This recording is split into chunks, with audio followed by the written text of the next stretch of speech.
Yeah. In general, yeah. I just meant, last, I think of the last.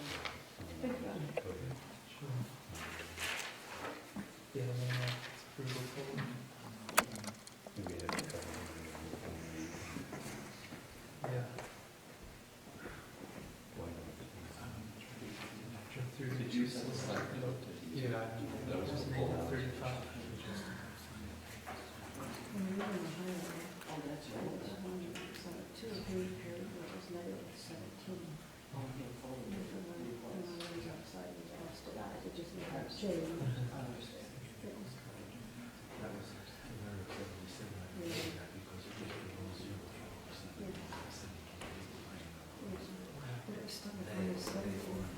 Yeah.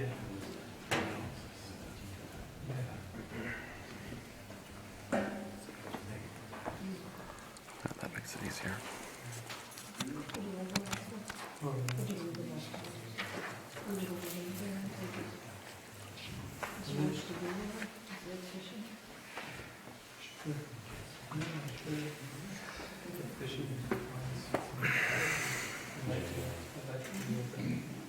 Subsistence fish. I don't know what.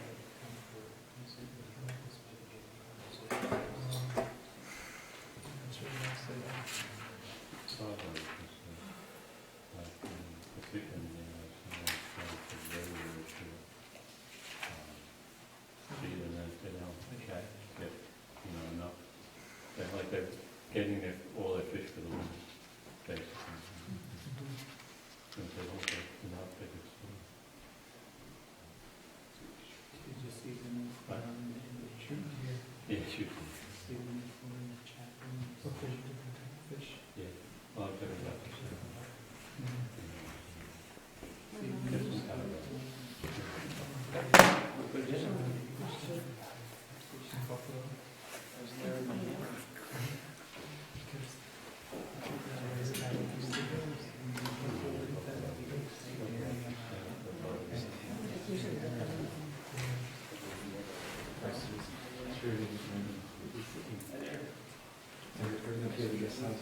Oh yeah, okay, that's good.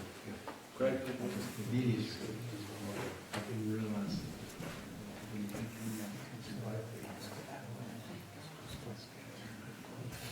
Stuff like that.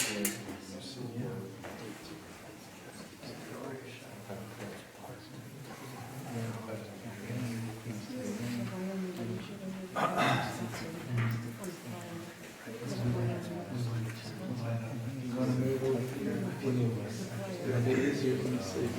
It's all around.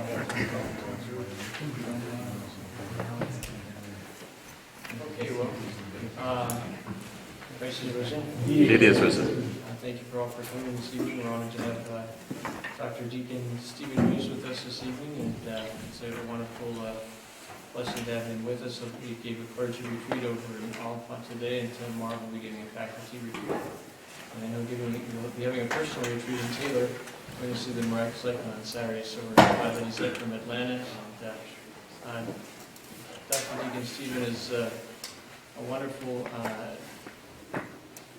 scholar and Orthodox theologian, being able to synthesize a lot of the seemingly disparate parts of modern culture, helping us to understand what's useful in our Orthodox life, how to utilize those things that we know in our society in an Orthodox context. And he does a very good job at synthesizing and helping us to understand how to look at certain principles and techniques in modern society and how to use them in an Orthodox way, which is very helpful for us, not only on the therapeutic level, but on the spiritual level as well.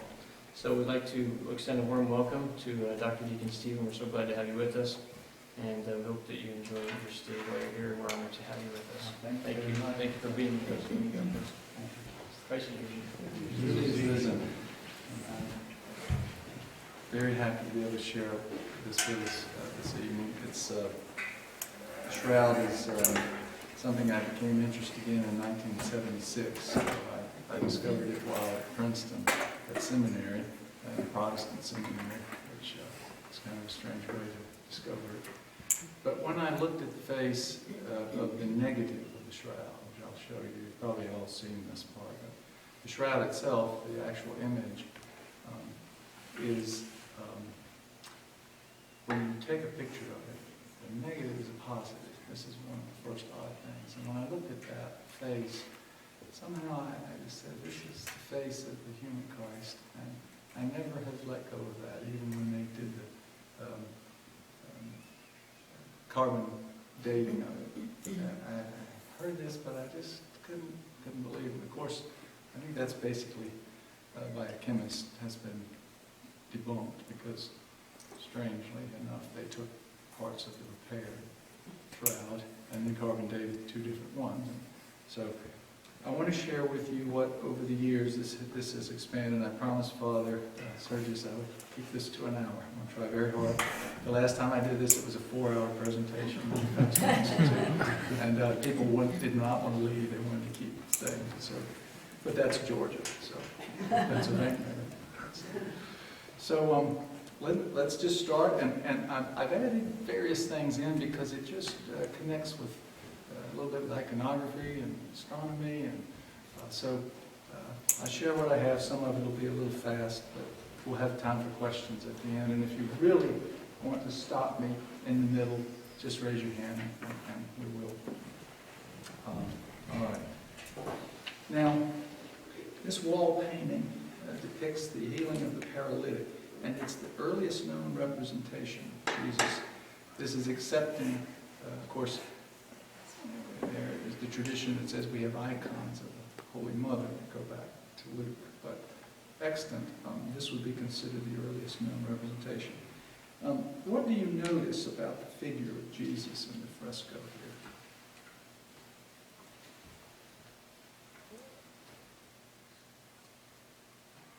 here? Anybody? This is a participatory. Are his arms folded? Well, no, he's actually holding one out. He's raising the paralytic. This is the story of the paralytic. But what do you notice about how he looks? There's not much for a face. This kind of... No, I haven't seen that. I think he's often being crucified in our life, yeah. Actually, he has his hand out like this. You've probably seen a crack, is what you're looking at there. Hard to see. Okay, all right. Yes, it's a muddy picture. But if you look at it, he has a pallium on. He's in basically a toga. He looks like a Roman figure. Yeah. No different than any other paintings that you would find of Romans. So, except for the fact that it's in a biblical picture and he's carrying his pallet, he's picked up his bed and he's walking. This is not a picture we know from iconography. This is a picture of a Roman. It's a kind of cultural projection, which we do all the time. We have the hippie Jesus in America, and so this is really not a whole lot different. So here, to the right of the scene of the healing of the paralytic is one of Christ stretching his arm out to Peter. This is saving him from the waves of the sea. This is in the same collection, which is a very precious one from Dura Europa.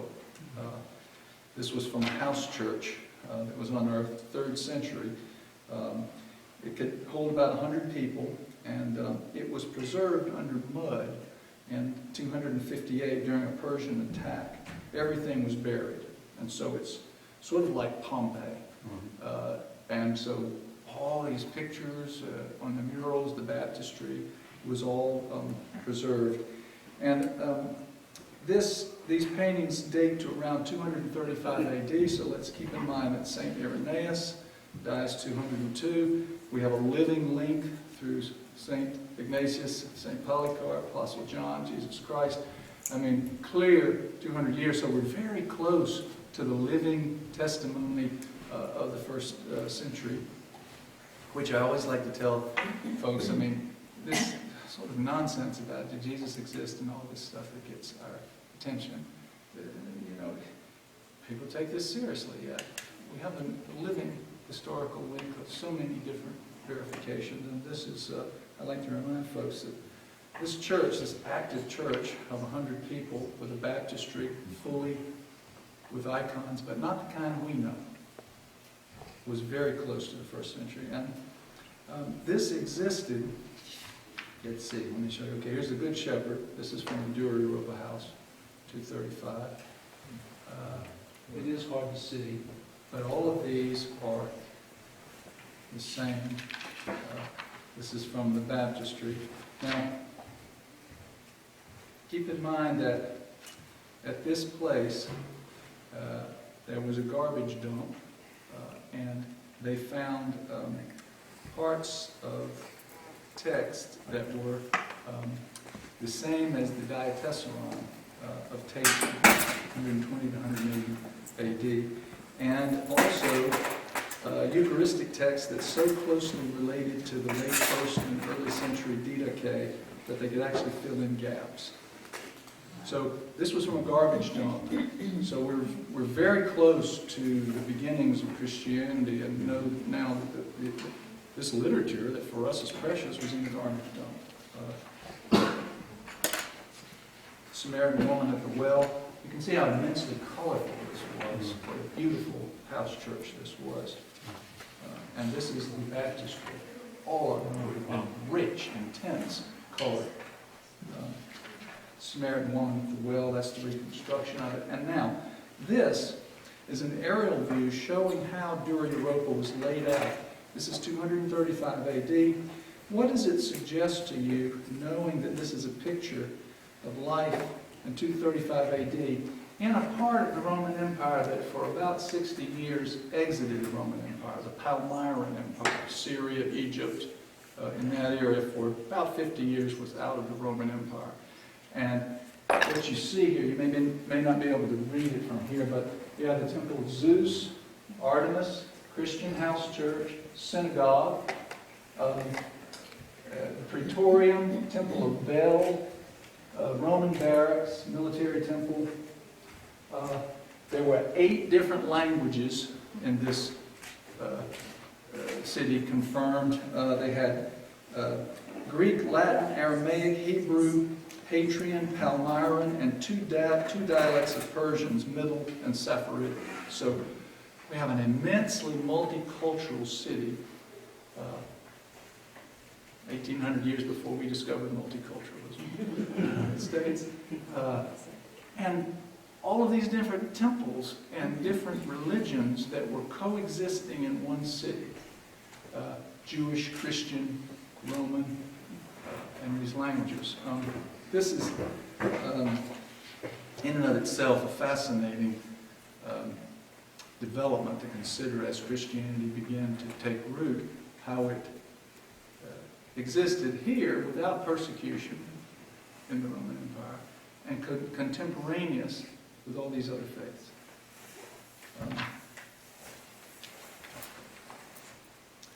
Okay, another source of early Christian art is in the catacombs in Rome, where we have, miles and miles and miles of underground tunnels where the Christians were buried. And, sometimes you hear that they had services there, and they may have, but I've seen some things that suggest this was overblown, more I guess, in movie dramas. But they did have icons, and they were burial places. And when you look in here, there's some 15 miles of these in Rome, several different ones. This is San Callisto. Now, what is this? Loaves and fishes, yes. 5 loaves and the 2 fish. And of course, we know that the fish in the Greek is the letters of the name of Christ, Son of God. So it was a symbol that became a kind of sign of a Christian house. Here from the catacombs, 250 AD, and would you know that was Jesus? Not really, because that is a shepherd boy, the lamb across his shoulders, and he still looks like the god of Apollo transformed into the good shepherd. So we still have a cultural projection, not yet tempered by anything that would go back to a different image. These were all over the place. Here he is again, the good shepherd. He's in a toga. Catacomb of Priscilla. Domitilla, 350. But even though those are the majority of images, there are a couple of that start to be different. This is 4th century, discovered in 1905 in the Catacomb of Comedia, one of the earliest known representations of Christ with the beard, the Alpha and the Omega. So you can see it's dramatically changed from that. And here's one 4th century catacomb. So something started to happen. And so we just have in the background, why did it change? And what? Oh, but they still had pictures of Christ, but they showed him as a Roman. That, you're suggesting that maybe they showed him as a Roman to stay with it. Interesting, okay. Maybe they wouldn't have known. I'm going to give you another possibility. Now here, okay, you have, Father brought out the icon that you have of the Mandilium, and it shows it in the gate of Edessa, where the history of the face of the shroud was until about the 9th century. And there's several historical excellent pieces that let us know that that was the case. So, of course, we have the icon not made with human hands. Was it the icon of Veronica being, pressed on the face for a moment, or was it the shroud? According to Jerome, who was quoting the Gospel to the Hebrews, Jesus gave his linen shroud to the high priest's servant after the resurrection, and then appeared to James the righteous, who was one of his family. This is interesting because James, according to the Gospels, didn't believe during Jesus' lifetime, and of course it's very powerful that suddenly he does afterwards. Church historian Eusebius gives us a different picture. In an early 4th century translated letter from the Syriac of a 1st century king named Apgar, who's depicted here, the document says that a disciple who was named Thaddeus, one of the 70, whose feast day is commemorated August 21st, not to be confused with St. Jude, who's also called Thaddeus or Levi, number 12. He was a Hebrew born in the Syrian city of Edessa and spread the Gospels throughout Syria and is responsible for converting King Apgar to Christianity. Thaddeus brought to the city of Edessa a cloth on which the image of Jesus' actual facial features appeared. This is the earliest mention of such an image or icon of Jesus' face in the historical writings of the church that we have. It's said that the king was miraculously healed when he received it. Evagrius Scholasticus confirms in his ecclesiastical history from the 6th century that the city of Edessa was protected by a divinely wrought portrait, an image not made with human hands, sent by Jesus to King Apgar. And there may be a reference to this in the Hymn of the Pearl, which is a document that dates around 216 AD. It's attributed by scholars to the Gnostic poet Bardesani from Edessa, interestingly. Same place where the shroud, or the face was. And this speaks of Jesus' burial garment, this is very significant, as having a front and back image. So we have a 216 AD reference from the city where this is history. It was placed as not just being a face, the whole body. One question that's enormously interesting is just who in the Christian church became aware that such an image existed, since we had no cell phones and all that stuff, and it took a long time to get somewhere. So how did this cross the Roman Empire and actually be seen and discovered? There also were no images of God in Judaism, although, I forgot to tell you, in that city that I showed you, where the synagogue was, the synagogue had pictures of animals and all kinds of stuff in it. So it wasn't following what we usually think of in Judaism as having no pictures. Typically there would not be any, but for the Christians who believe that Jesus is God and human, now the very body of the Lord and his image becomes significant, along with the transfiguration of the body and the soul during life. So if we didn't represent the face, and this is the whole iconoclast controversy that confirms this, we're in a way denying that the face of Jesus Christ could show us the glory of God through the noetic illumination of the heart, and see this in a human being, so both human and divine. So the shroud seems to have remained hidden in the city of Edessa for the first 1,000 years, but it came out every once in a while. Now here, you see the typical representation of the Mendelian, the image not made with human hands. And then this is the positive image of the shroud, not the negative. So that's what it actually looks like if you look at the linen. In Ian Wilson's book on the Holy Shroud, he suggests that the object venerated by the Mendelian is the shroud. That was his suggestion. One reason for this is that the Stirp team that began to investigate the shroud in 1978 used a special type of photography which confirmed that the folds in the shroud showed that it had been folded up for years and years so that only the face showed. So it confirms that if you had a blood-stained burial shroud, which was unclean to the Jews and holy to the Christians, one way to keep it is to have only the face show. Put it in a frame or something so that it couldn't be detected that that's what it was. The blood on it would have made it forbidden among Judaism.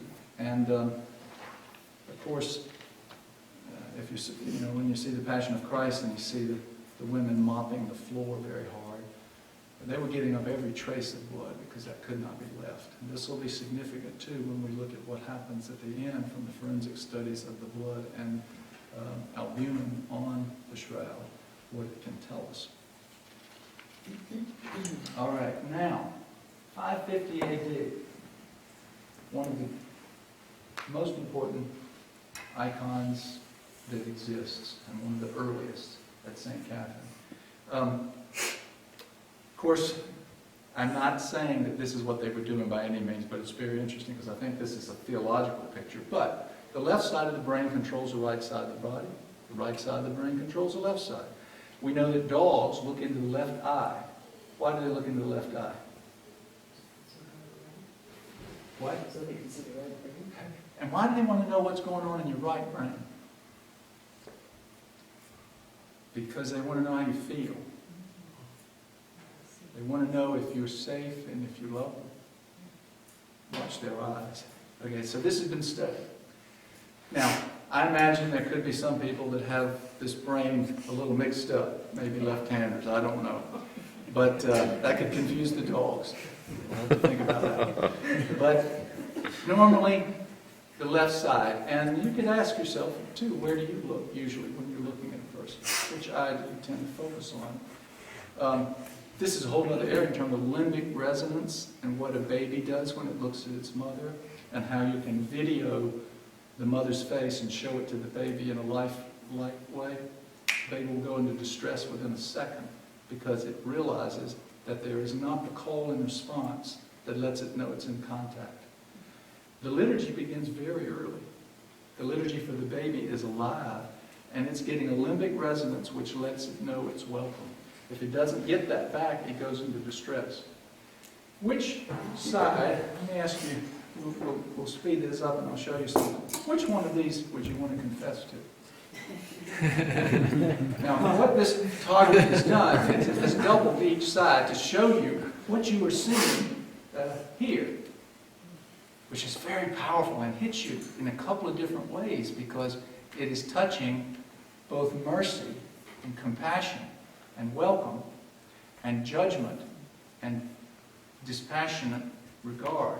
So, to see exactly how that is, you take that and you double it over here, and this is what you get.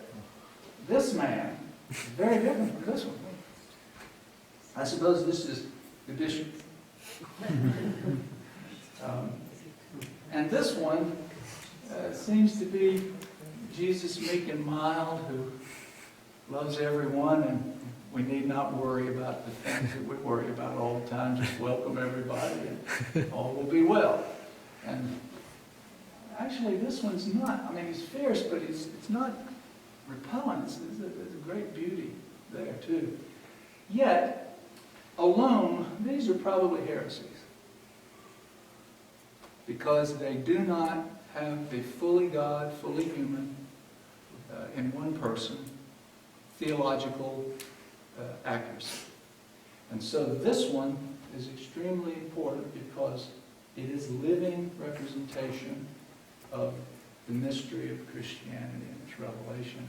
And the question is, why did that suddenly appear in 550 with such incredible theological purport and detail? Well, something happened 6 years before that. Oops. There we go. All right, and that's it. All right. In 544, a cloth bearing an image of Jesus was discovered in a protected portion above the gate of Edessa's city walls, and it came to be known in the larger Roman Empire. Apparently, this cloth was kept hidden so well in Edessa that it was rarely brought out. But at this point, it became known. Now, Justinian's reign was there, and so as it made its way, this would have been the most significant relic in all of the Byzantine Empire. And surely, it would have had influence in how the face of Christ was represented. So within 6 years, that image appears, and when you play around with how, this is the negative image, of course, they wouldn't have had that. But still, we see proportionally, somebody did a pretty amazing job of looking at what that face looked like. And after that, all over the empire and all over the world, the face of Christ changes, and now we see the mix of those two elements. So Hagia Sophia, you see, it's not as strong as in the Sinai, but you can see that it's there, and that's also 6th century. And then I put that in for folks who haven't been introduced to Orthodoxy, because I like to tell them that it's the world's largest cathedral till 1520. And when they were serving, there were 60 priests, 140 deacons, of whom 40 were women, 90 subdeacons, 110 readers, and it took 10,000 workers to build it, and 5 years. And the ceiling was overlaid with pure gold that reflected on the mantle of the iconostasis, which was all silver. It must have been a truly magnificent structure. The dome is 100 feet in diameter, 182 feet high, sitting on arches that were an architectural marvel that was just for this, that was discovered. Instead of using buttressing, this was the first time that triangles were used in between the arches to channel the weight down through the columns. And the nave of Hagia Sophia is 3 times larger than any Gothic cathedral in the world. It's about the length of an entire football field. Justinian had the Roman Empire at its peak. So this was huge and united before it had started to be invaded. And around this time, this started happening. So now the image is on the coin of Caesar. 692 here. And this begins to flow through the Byzantine Empire. And so you have, this is from John I, Constantinople. And you see you have Jesus Christ, King of Kings, on one side and the image on the other. One of my students in the military who was stationed in Turkey sent me a wonderful gift, and that's this coin. So I'll send that around. I just love it that this is 1,100 years old, and so I have it in the plastic so we don't get our fingers all over it. But I'll be asking for a report at the end over here.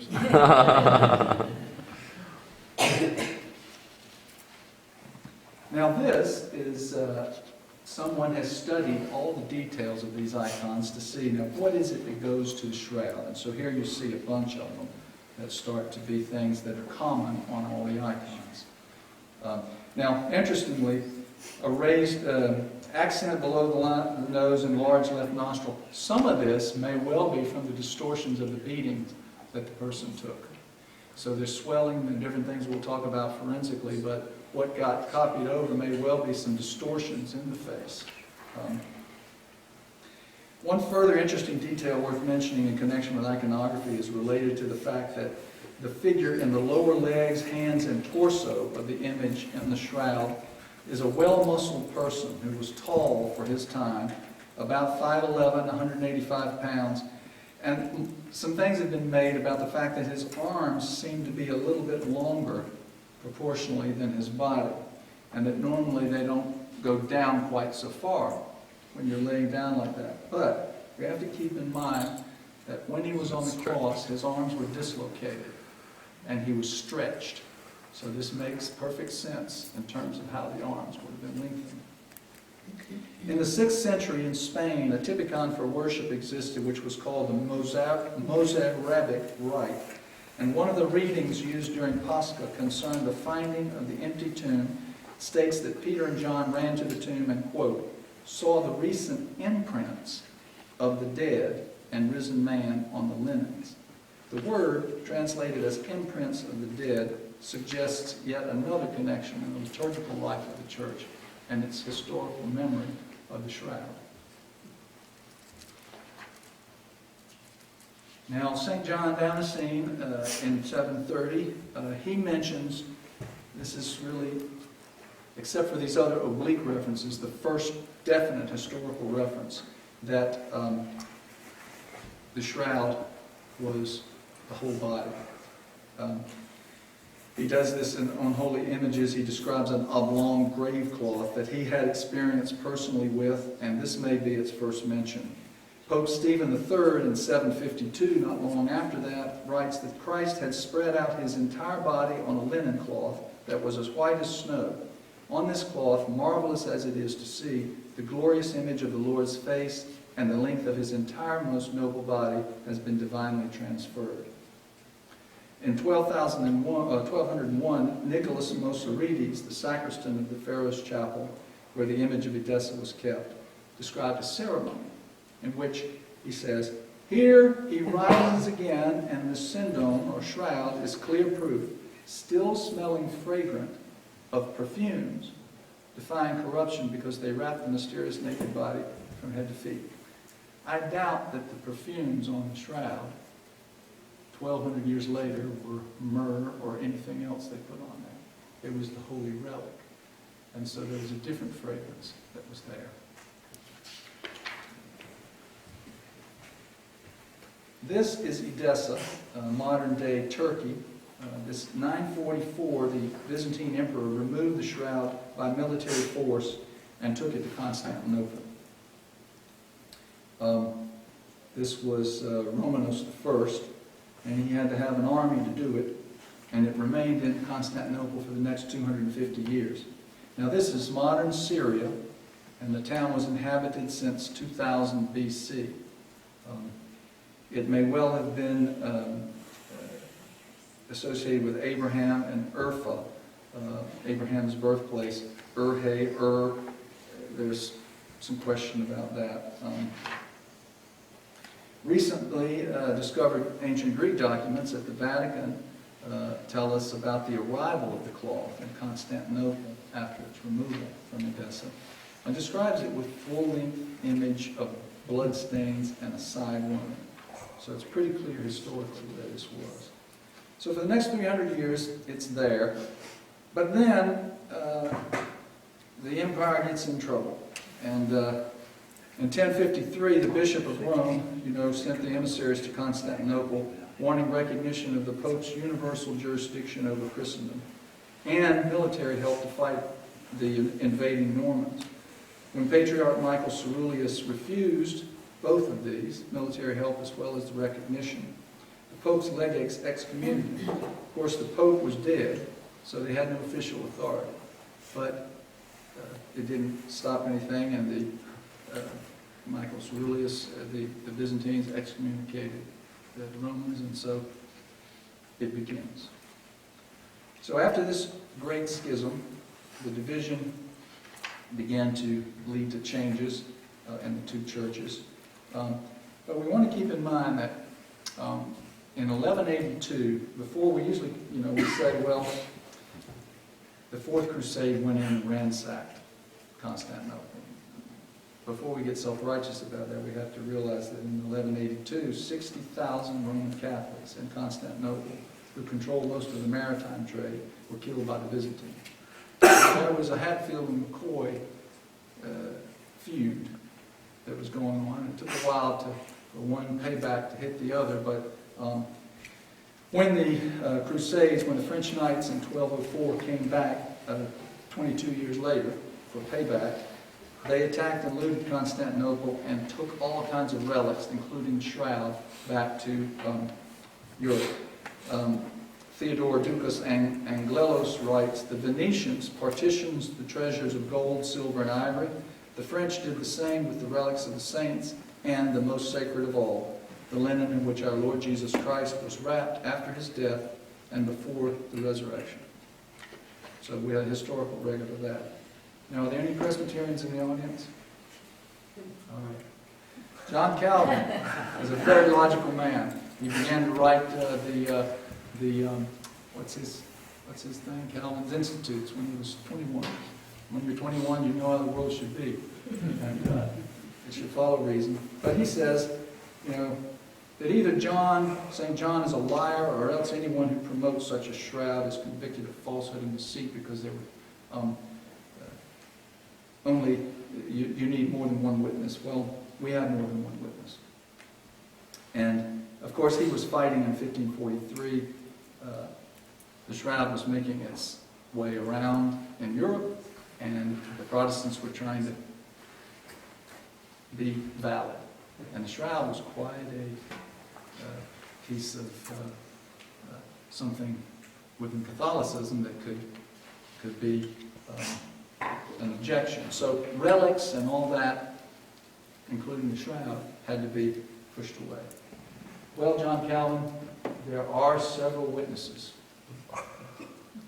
And for some strange reason, we in the 21st century now have more witnesses scientifically of things about the shroud than anybody since the first century witnesses of it. Jesus said, if people stop saying, glory to thee, Lord, the rocks and stones will begin to say it. And that's exactly what's happening. Because we're going to look at the forensic studies of the rocks, the flowers, the moon, and other non-human beings that now are shouting confirmation of what is in the Gospels. I don't present this, is this Jesus', like it's on TV. I love to do this for people of faith, because all that we learn simply draws us close to someone we love. So let's look at what we can see. First of all, biblically, since the life of a living body is in its blood, I have made you put it on the altar, so that atonement at one may be made for your own lives, because it is the blood, it's in the blood as the seed of life that atonement is made. All right, this is at the core of the Jewish faith. It has to do with all of the, what we now call kosher laws, and the reason that the blood would not be eaten. The blood would be drained, because the blood has the life in it. And a strange thing that's different than this, but when you kill an animal and it's afraid, its blood is saturated with what the pituitary gland and the limbic system do to a good man.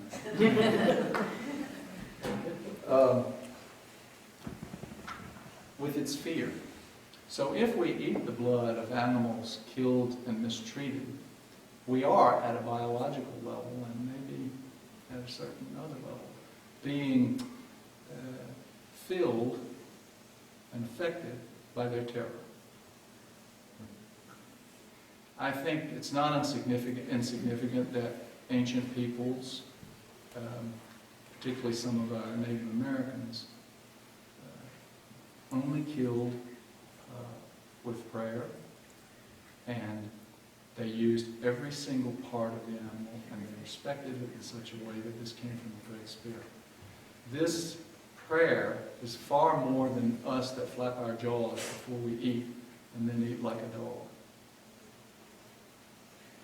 To hunt and to respect the life given and the sacredness of the transfer of life to keep us alive is something that in our culture we've lost.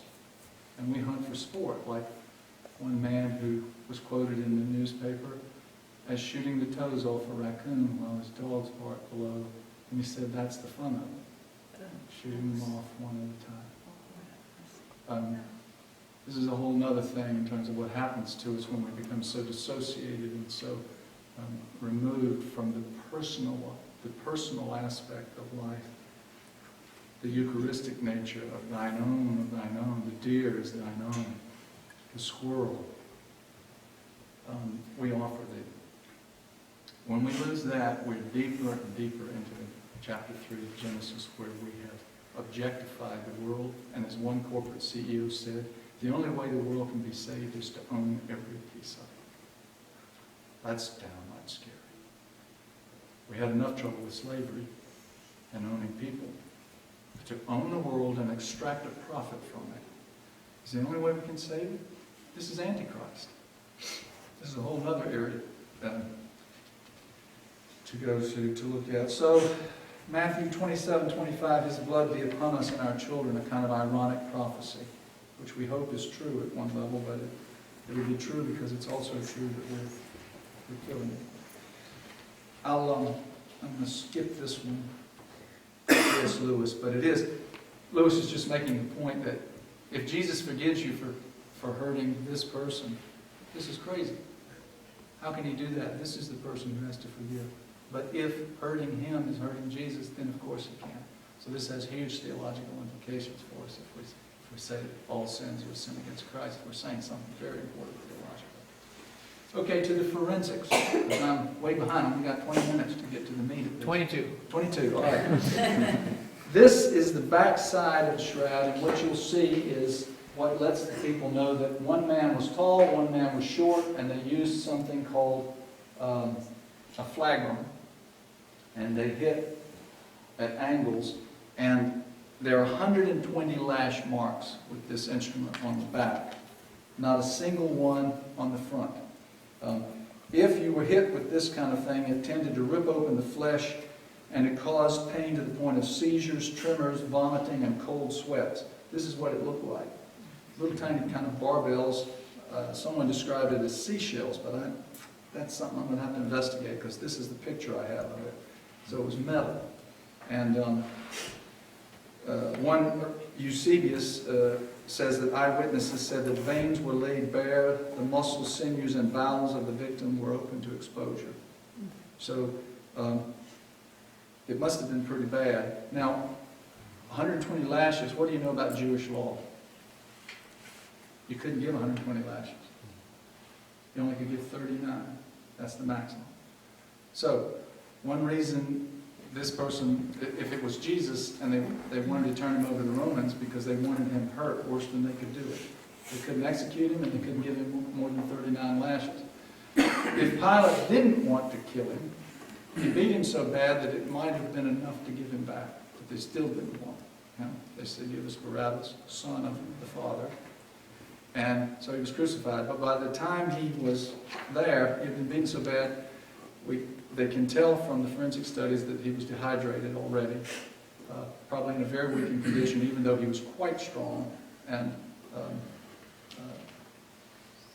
vigorous. You can see here on the body.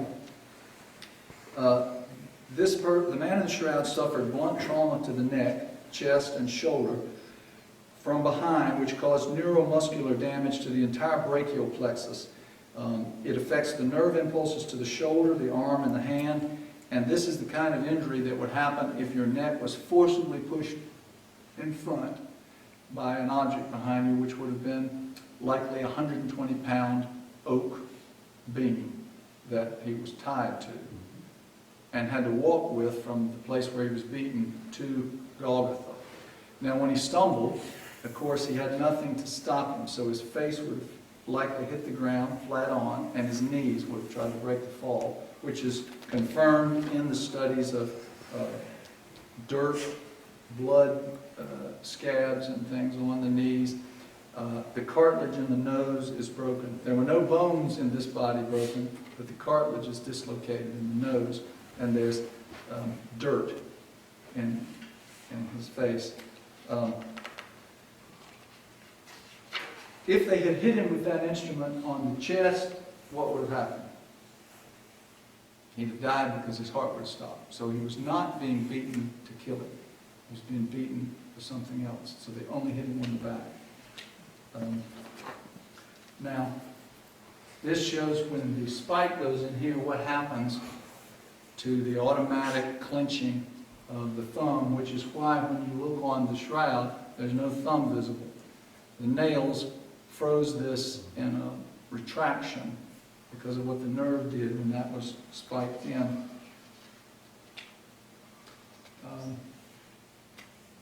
A funnel picture.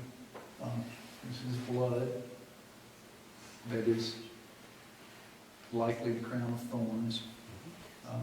Now, why does the blood stay red?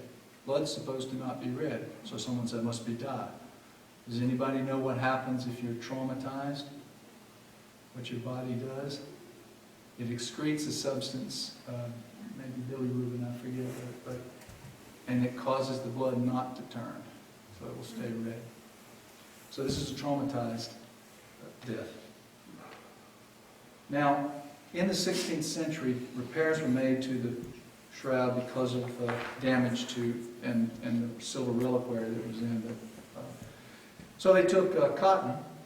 They used the madder root to dye it slightly to make it look like the linen, and they did such a good job because they were incredible weavers in France that it was hardly detectable. Whether or not the people who took the clippings for the carbon dating knew what they were doing or not, it's now been proven that they did take it from that, and a chemist, Ray Rogers, who published a peer-reviewed article in Thermochemica Acta, which showed that this was incontrovertible, and the carbon dating is wrong because it dated one cotton deterioration from the 15th century and some of the other, and it got a wrong date. Now, the neat thing about this is it's not only one way to date it.